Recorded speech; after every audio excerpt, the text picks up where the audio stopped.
بھارت سے مزید پانی چھوڑے جانے پر دریائے ستلج میں تباہ کن سیلاب، جنوبی پنجاب کے کئی علاقے زیر آب۔ بھارت نے دریائے ستلج میں ایک بار پھر پانی چھوڑنے سے متعلق پاکستان کو آگاہ کر دیا۔ بھارتی ہائی کمیشن کی جانب سے آگاہ کرنے پر وزارت آبی وسائل نے الرٹ جاری کیا ہے، جس کے مطابق دریائے ستلج میں ہریکے اور فیروز پور کے مقام پر اونچے درجے کے سیلاب کا خدشہ ہے۔ دریائے ستلج پر گنڈا سنگھ والا کے مقام پر سیلاب نے ہولناک شکل اختیار کر لی ہے، جہاں پانی کا بہاؤ 3,27,000 کیوسک تک پہنچ چکا ہے۔ سلیمان کی اور اسلام ہیڈ ورکس پر بھی اونچے درجے کا سیلاب ریکارڈ کیا گیا ہے، جس کے نتیجے میں بہاولپور کی 4 تحصیلوں کے ندی نالے اور قریبی علاقے پانی میں ڈوب چکے ہیں۔ ادھر دریائے راوی میں بھی صورتحال تشویشناک ہے۔ ہیڈ سدناہی پر انتہائی اونچے درجے کا سیلاب ہے، جبکہ ہیڈ بلوکی پر پانی کی آمد 1,38,760 کیوسک سے تجاوز کر چکی ہے۔ اسی طرح دریائے چناب میں بھی خان کی، ہیڈ قادر آباد اور جنیوٹ کے قریب پانی کی سطح مسلسل بلند ہو رہی ہے۔ ملتان میں قاسم بیلا کے قریب شجاع آباد کینال میں پانی کی مقدار اس کی اصل گنجائش سے 3 گنا زیادہ ہو چکی ہے۔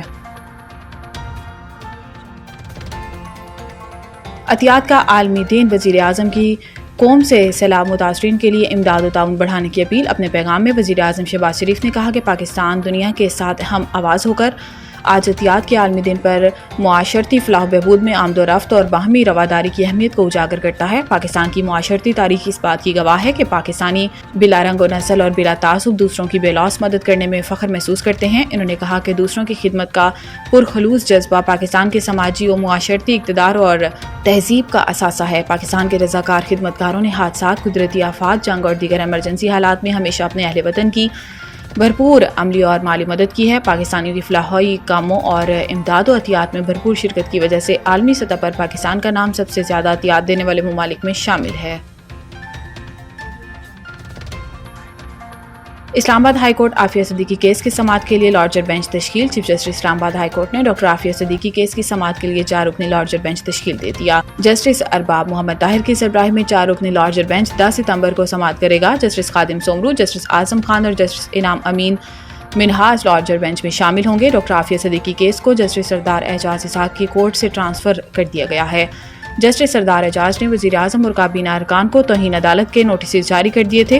جسٹس سردار اعجاز اسحاق ٹیکس کیسز سننے والے اسپیشل ڈویژن بینچ کا حصہ ہیں۔ جسٹس سردار اعجاز اسحاق سے سنگل بینچ میں زیر سماعت کیسز واپس لے لیے گئے تھے۔ ڈاکٹر عافیہ صدیقی کا کیس جسٹس سردار اعجاز اسحاق سے جسٹس انعام امین منہاج کی عدالت منتقل کر دیا گیا تھا، تاہم جسٹس انعام نے گزشتہ سماعت پر لارجر بینچ کی تشکیل کے لیے فائل چیف جسٹس اسلام آباد کو بھجوا دی ہے۔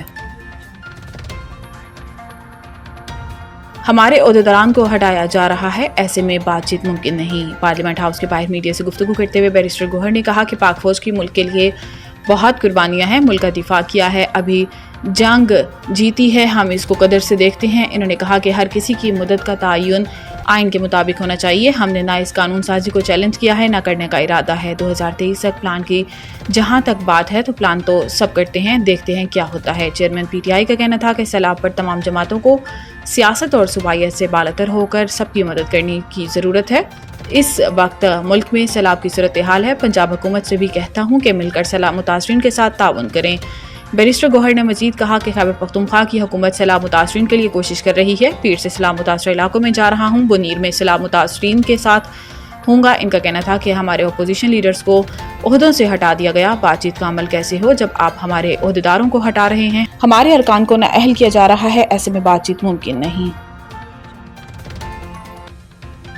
پنجاب مونسون کے 10ویں اسپیل کا الرٹ جاری، طوفانی بارشیں متوقع، ندی نالے بھرنے سے فلش فلڈنگ کا خدشہ ہے۔ پی ڈی ایم میں پنجاب نے 6 سے 9 ستمبر تک صوبے کے بیشتر اضلاع میں طوفانی بارشوں کی پیشن گوئی کی ہے اور کچھ علاقوں میں فلش فلڈنگ کا خدشہ بھی ظاہر کیا ہے۔ ترجمان پی ڈی ایم کے مطابق 10ویں اسپیل میں راولپنڈی، مری، گلیات، اٹک، چکوال، جہلم، گجرانوالہ، لاہور اور سیالکوٹ میں بارشیں متوقع ہیں۔ اس کے علاوہ ناروال، حافظ آباد، اوکاڑا، ساہیوال، قصور، سرگودا اور میاں والی، ڈیرہ غازی خان، ملتان اور راجن پور میں بھی بارشوں کا امکان ہے۔ ترجمان پی ڈی ایم کے مطابق 7 سے 9 ستمبر کے دوران ڈیرہ غازی خان رودکوہیوں میں فلیش فلڈنگ کا بھی خدشہ ہے۔ دوسری جانب D G P D M میں پنجاب عرفان علی کاٹھیا کا کہنا ہے کہ دریائے چناب، راوی اور ستلج میں سیلابی صورتحال کا سامنا ہے، جبکہ بڑے شہروں میں مونسون بارشوں کے باعث ندی نالے بھی بھر سکتے ہیں۔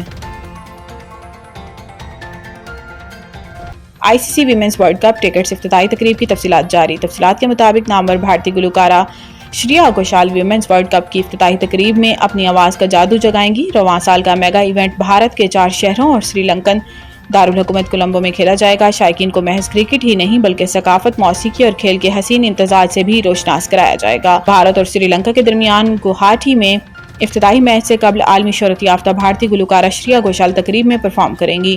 افتتاحی تقریب کو رنگا رنگ اور ثقافتی جھلک سے مزین کرنے کے لیے خصوصی ویجولر اور گراؤنڈ پر تھیمیٹک سرگرمیوں کا بھی اہتمام کیا جائے گا۔ شائقین کے لیے ایک اور خوشخبری یہ ہے کہ رواں ورلڈ کپ کی ٹکٹوں کی قیمتیں ریکارڈ حد تک کم رکھی گئی ہیں۔ بھارت میں لیگ میچز کی ٹکٹ ابتدائی مرحلے میں صرف 100 روپے میں دستیاب ہوں گے۔ یہ قیمت کسی بھی ICC ایونٹ کی تاریخ میں سب سے کم ہے۔ اس اقدام کا مقصد زیادہ سے زیادہ شائقین کو گراؤنڈز میں لانا ہے تاکہ وہ ویمنز کرکٹ کے فروغ میں کردار ادا کر سکیں۔